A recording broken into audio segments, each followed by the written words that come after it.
Hello, this is Vasavi from At Home Tuition. In this video, we are going to see how in coordinate geometry we use the distance formula to solve few problems. So the first question here is, name the type of quadrilateral formed, if any, by the following points and give reasons for your answers. So the 4 points are given here, the 4 coordinates are given. Let me name it as I take this as A, point A, B, okay, C and D, so that you understand when I name the lines. So for a quadrilateral, you know we have 4 sides, right? So let us find the 4 sides using these coordinates, 4 coordinates, and see what type of a quadrilateral it is. So I'm going to use the distance formula. I repeat, the distance formula is distance is equal to square root of x2 minus x1 the whole square plus y2 minus y1 the whole square. Okay. So let us take 2 points at a time. So now I am going to find the distance of AB. Just look at the coordinates of A and B alone. So first it is x2 minus x1. So that is 7 minus 4 the whole square plus y2 minus y1, that is 6 minus 5 the whole square. So that is going to be square root of 7 minus 4 is 3. So that is 3 squared plus here it is 1. So that's 1 squared. So you get it as square root of 10. Okay. So the length, you needn't find the square root, just leave it as it is. Now let us do BC. Okay, we need to find the BC. We need to know 4 sides of this quadrilateral, right? To know what sort of a quadrilateral it is. So this time you're going to look at just the B and C alone. So let us subtract them and find the answers. So it is like 4 minus 7 the whole square plus 3 minus 6 the whole square. Okay. So that is equal to square root of 7 minus 4 is negative 3 minus 3 the whole square plus here also it is negative 3 the whole square. So that is going to give you 9 plus 9 root 18, right? So that's root 18. If you want, you can make it as 3 root 2. You can simplify it and make it as 3 root 2, or you just leave it as it is, okay? 3 root 2. Let us find out CD now. The 4 sides we need, right? So CD, again the same formula you're applying for the length. So that's 1 minus 4 the whole square. Okay, this is the difference between the x coordinates, and here this would be 2 minus 3 the whole square. So that is nothing but negative 3 the whole square plus negative 1 the whole square, right? So that is again root 10. So next is AC, right? Now we are going to find out the AC. So this time it is A and C. So do like, you can take any one as x1 y1 and the other one as x2 y2. So here I would do like 1 minus 4 the whole square plus, sorry, this is AD, okay, not AC, AD. The fourth line would be AD, right? Okay, now it is 1 minus 4 the whole square, and here it is 2 minus 5 the whole square. That would be square root of, this is negative 3 the whole square plus negative 3 the whole square again. So that's going to be root 18. So again it is 3 root 2. Okay. So now I just draw a rough picture here. You have a quadrilateral where your A, B, C, D, okay, A, B, C, D is found out. That is, your AB is root 10. This is 3 root 2. BC is 3 root 2. This is again root 10. and this is again 3 root 2. So we can say that it is a rectangle, right? But it is not just enough to say just because the opposite sides are same, it doesn't mean that the quadrilateral should be a rectangle, okay? You have to confirm it by seeing the diagonal, by finding out the diagonals too. Only then you can uh, correctly say whether it is a rectangle or a parallelogram, because even in a parallelogram you have the opposite sides same, right? But the diagonals may not be the same, because in parallelogram one diagonal is definitely longer than the other diagonal, but in rectangle the diagonals would be same. So let us check what answer you get for the diagonals, and then conclude whether it is a rectangle or a parallelogram, right?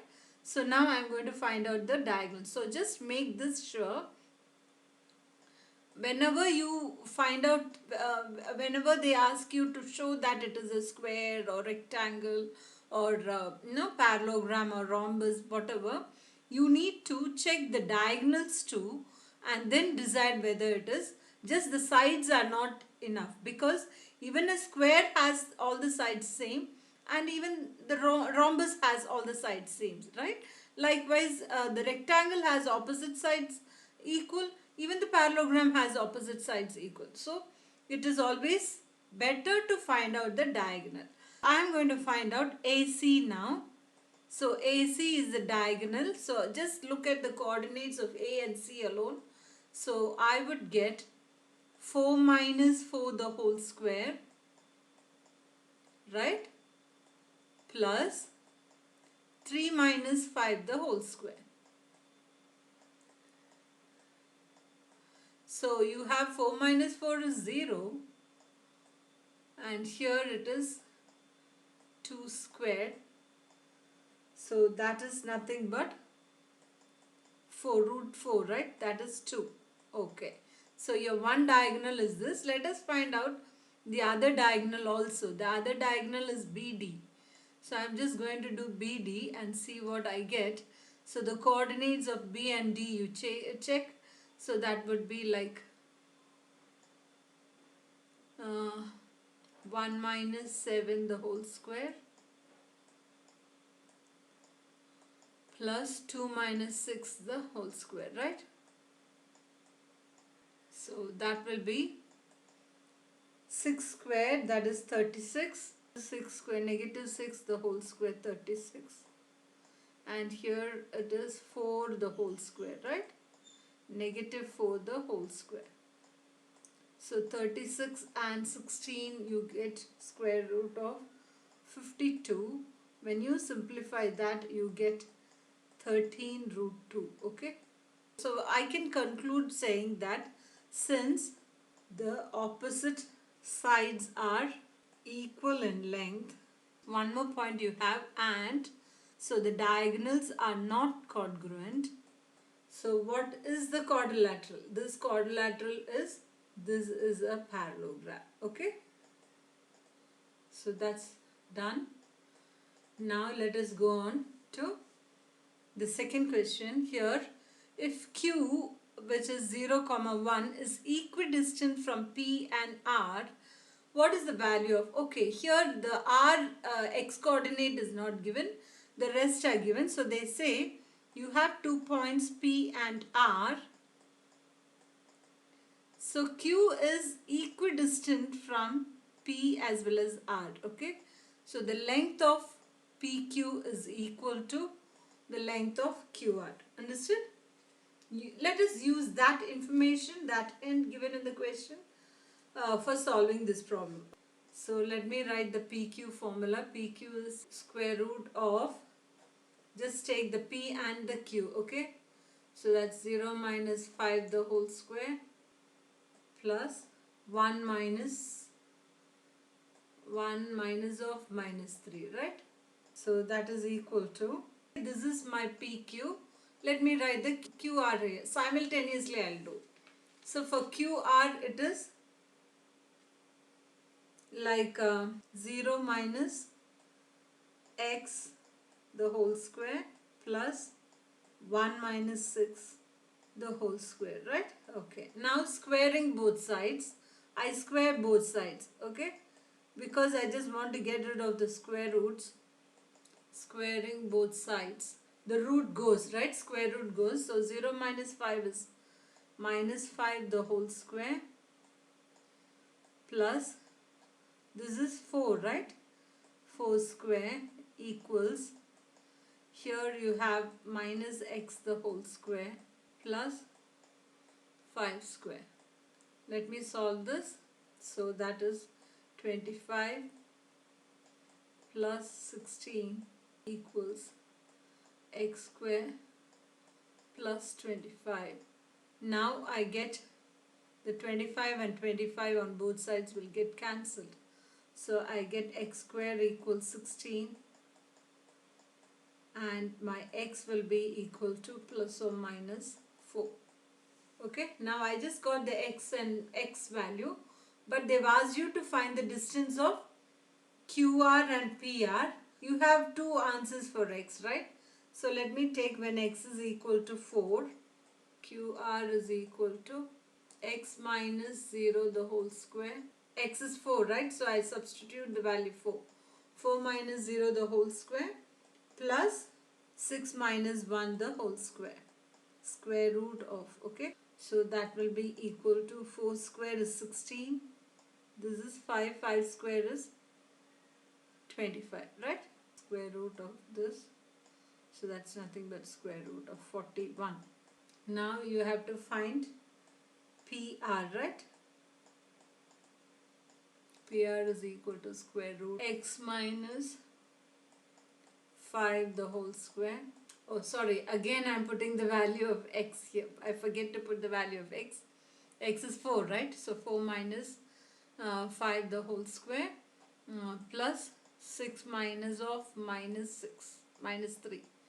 Minus 3 the whole square. So that is equal to 1 plus 81. That is square root of 82. Okay, this is done. Now let me do the next one. That is when the second part is when x is equal to negative 4, right? When x is equal to negative 4. In that case, my QR, I need to find the QR. Again for QR it is minus 4 the whole square. Minus 4 minus 0 the whole square. So that is going to be 16 plus 25. So that's again root 41. Your PR will be equal to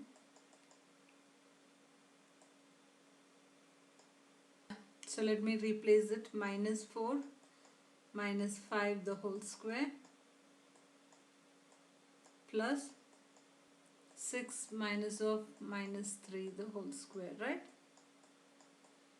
So that is equal to 9 minus 9 the whole square, that is 81 minus 9 the whole square plus this is plus 9 again an 81. So that is 81 plus 81, so I can write it as 9 root 2. Okay, so this is how you do. Since you have plus or minus value for x, I just substituted both and got two values for q and r. Okay, now the last sum is find the relation. Here they just ask you the relation, not the x and y, between x and y such that the point is equidistant. So the same formula, but you just stop with the relation. Okay, the same method.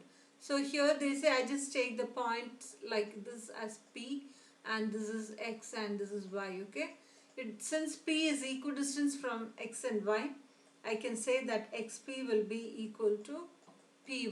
Okay, so for xp it is square root of 3 minus x the whole square plus 6 minus y the whole square. Okay, here again it is py, that is square root of py, right? Minus 3 minus x the whole square plus So take this square both sides, squaring both sides. What happens? The root goes and you expand this, okay? What is 3 minus x the whole square? It is 9 minus 6x plus x square.